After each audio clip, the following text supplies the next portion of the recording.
Segunda parte do Bulanber, o BCE vai comprar 60 mil milhões de euros de dívida pública por mês, pelo menos até setembro de 2016, e não 50 mil milhões, como estava inicialmente previsto. As compras começam em março e vão ser feitas com base na proporção de capital do Banco Central Europeu. O anúncio foi feito esta tarde. It decided to launch an expanded asset purchase program encompassing the existing purchase programs for asset-backed securities and covered bonds. Under this expanded program, the combined monthly purchases of public and private sector securities will amount to 60 billion euros. They are intended to be carried out until end September 2016 and will in any case be conducted until we see a sustained adjustment in the path of inflation, which is consistent with our aim of achieving inflation rates below but close to 2% over the medium term. E olhando para estes temas, Carlos, a grande questão que se coloca e que temos colocado ao longo dos últimos meses enquanto aguardávamos pelo anúncio por parte do Banco Central Europeu é esta política monetária, ou esta decisão, a famosa bazuca de Mário Draghi, vai resolver os problemas, se calhar, estruturais da zona euro? Não, não vai resolver, mas vai ajudar a resolver através da compra do tempo daquilo que os governos terão que fazer em termos de reformas estruturais. Se quisermos aqui um pouco simplificar, é como que nos emprestassem um carro até setembro de 2016, sabendo nós antemão que a partir de setembro de 2016 ficávamos por nossa conta. E é aquilo que os governadores e os governantes e os políticos europeus têm que pensar neste momento, em que têm que continuar isto. Podem acalmar hoje, mas amanhã vão ter que estar muito centrados da forma como é que podem implementar as suas reformas estruturais para tornar as suas economias cada vez mais competitivas, ao mesmo tempo que esta baixa de taxas de juros e esta injeção de liquidez vem tranquilizar em certa medida os investidores, vão dar tempo para os investidores implementarem os seus planos de investimento e recuperar a confiança dos agentes de mercado, para que depois haja aquilo que é necessário, a descida do desemprego, o crescimento da economia, aí sim depois o recuperar da inflação para níveis daquilo que o Banco Central Europeu pretende. Portanto, não podemos pensar que isto é um fim de um processo de reformas estruturais, de eficiência das próprias economias. É essencialmente um elemento que irá contribuir de forma positiva e é importante que não haja esta expectativa à partida, que tal e qual como aconteceu nos Estados Unidos, que tiveram quantitative easing 1, 2 e 3, e que haja essa expectativa de perdurar no tempo, porque caso contrário, e agora sabemos com mais detalhes, há cerca de 80% da dívida que não vai ser mutualizada. Portanto, 80% da dívida vai ficar. E essa é uma questão também de cada Banco Central, e já agora explicando aos telespectadores, 20% da dívida comprada terá um risco partilhado, será mutualizada, os restantes 80% o risco fica dentro de cada Banco Central. Exatamente, dentro de fronteiras. E, portanto, isto também é uma forma, e como antecipávamos na última semana, de cada Banco Central apertar, entre aspas, acompanhar melhor, se quisermos, as medidas que cada governo terá que implementar ou que for implementando? É um elemento de pressão, porque o risco vai ficar dentro de portas. É um polícia, no fundo. É um polícia bom e mau, vamos ver, para já bom, em que sabemos, e os governos vão saber, que o risco está cá dentro. E estando aqui o risco, vão ter aqui também uma necessidade de, amanhã, começarem a pensar nesses mesmos planos de reformas estruturais. Em certa medida, houve aqui já algum plano de reformas estruturais que foram feitas, há que admitir, não somente aqui em Portugal, mas essencialmente na periferia, quer na Itália, quer também em Espanha. Mas é um sinal também de que não se pode levantar os braços. Exatamente, é um sinal de que a partir de agora não é uma questão do próximo ciclo político, não é uma uma questão, e Portugal e Espanha vão ter um novo ciclo político, mas é um sinal também que é necessário por parte dos políticos, não apenas locais, mas também a nível da União Europeia, que haja esse compromisso único daquilo que é a competitividade da zona euro e da União Europeia como um todo, de forma a que haja esse mesmo sinal claro de que não é para abrandar os processos de reformas estruturais, é sim um elemento e um contributo positivo para aquilo que é a necessidade da economia, porque aquilo que se pretende no final do dia é uma economia europeia cada vez mais competitiva, num momento em que temos uma forte pressão dos países asiáticos, temos uma forte pressão da própria economia norte-americana e a economia europeia como um todo, ela tem que emergir enquanto uma grande potência da economia mundial. Diogo, e a questão que perguntava há pouco ao Carlos é se esta decisão, se este programa de compra de dívida resolve os problemas per si na zona euro. Mais uma vez, isto é uma questão de repor os agentes económicos a tomarem as boas decisões ou ajudar a tomar as boas decisões. Há muitos fatores que fazem que a Europa está num ritmo de crescimento fraco. Um dos fatores importantes sendo, aliás, a sua estrutura de idade, ou seja, o facto de ser um continente velho e a envelhecer cada vez mais, com a larga maioria dos países com níveis de natalidade extremamente fracos. De certa forma, isso até é um paralelo que podemos fazer com a situação que o Japão viveu nas últimas 2 décadas. É muito complicado fazer crescer uma economia com uma população a envelhecer, ainda mais se a população estiver a diminuir. Um país que vê a sua população diminuir dificilmente consegue crescer. E, portanto, zonas como os Estados Unidos, zona como a China, que têm vindo a sua população continuar a crescer fortemente por via de imigração, por via de natalidade ou por via, digamos, do balanço positivo em termos de população, têm, de facto, um fator contributivo para ajudar a economia a ser dinâmica. Não é o caso da Europa, portanto, temos que ir buscar mercados fora da nossa zona económica. Não nos podemos esquecer que, por exemplo, um país como Portugal vende mais de 70% ou realiza mais de 70% das suas exportações para a Europa. Sendo Espanha o seu grande vizinho, que também é um país com dificuldades em termos de natalidade e com dificuldades em termos de crescimento da sua população, a representar 24% das suas exportações. Portanto, enquanto estivermos, de facto,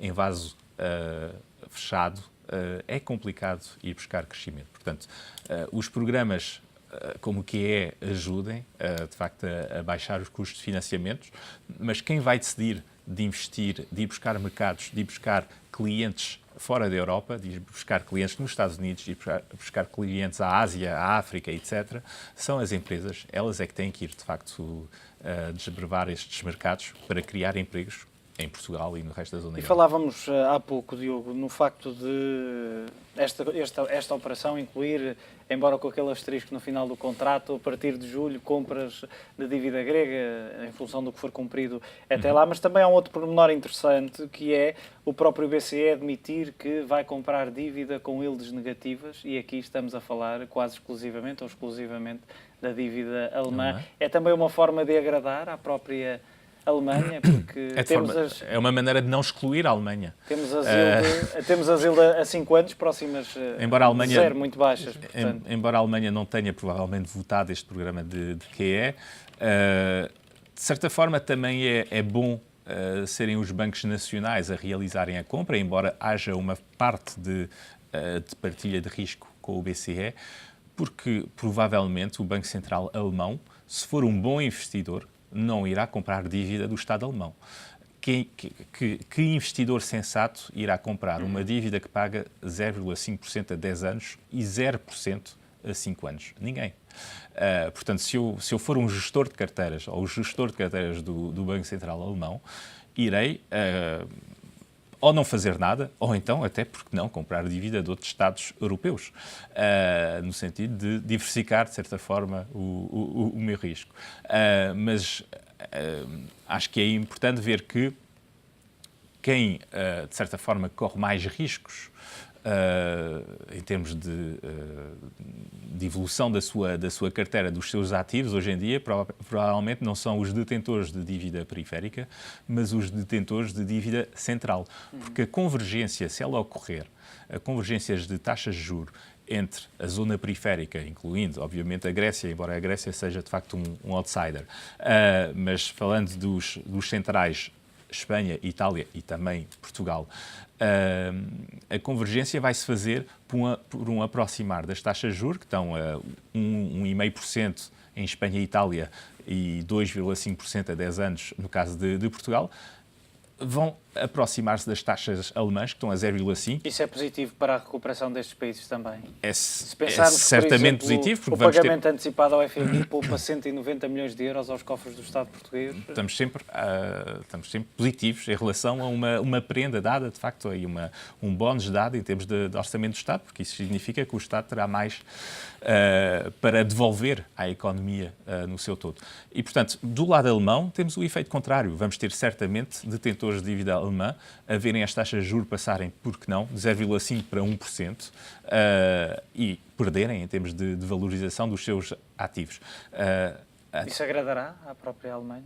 Não agradará à própria Alemanha, mas agradará à zona euro no seu todo, porque isto permite que, de facto, nomeadamente os valores que estão hoje bloqueados, entre aspas, ou alocados à dívida alemã, possam ir para outras zonas geográficas que, do nosso ponto de vista, têm mais potencial de desenvolvimento e de valorização. Carlos, também esta é a tua expectativa. Vamos ter aqui uma espécie de nivelamento das yield que eu diria que a verificar-se, e pegando na explicação do Diogo, é algo que era impensável há 2, 3 anos, se calhar. Sim, naquilo que é a dívida, que é portuguesa, que é espanhola, que está-nos bastante próximo, era inimaginável pensarmos aos níveis atuais a que estão a ser negociadas neste momento e boa parte também essa expectativa e aquilo que o Banco Central Europeu tem feito.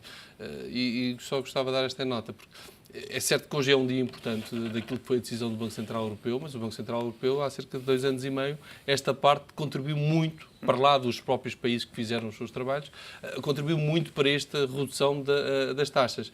Mas, de facto, é preciso não esquecer as LTROs, a OMT, os TLTROs, os ABS, os Covered Bonds, foram tudo processos que não surtiram o efeito imediato, a não ser a descida das próprias taxas de juros, mas a inflação, ela continua para níveis bastante baixos. Mas só queria reforçar, e partilho claramente a opinião do Diogo, quanto a esta questão o debate da partilha das perdas. Ele está muito centrado no risco de crédito de cada uma das economias.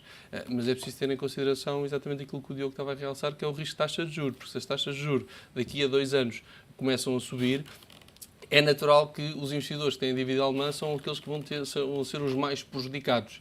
Nesse sentido, quem tiver essa mesma dívida, porque aí há uma grande sensibilidade à taxa de juros. Da mesma forma que temos aqui um efeito de risco de crédito que poderá acomodar este mesmo cenário.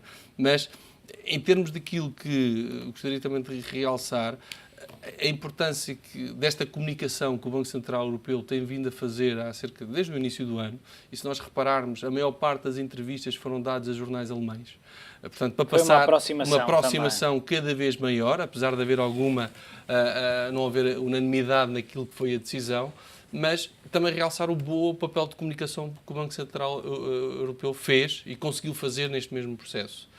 No entanto, é de realçar que na última semana fomos surpreendidos por 4 decisões inesperadas de bancos centrais. Por lá da Suíça, que já o falámos, da Índia, tivemos o Banco Dinamarquês e tivemos o Banco Central do Canadá a baixar assim taxas repentinamente.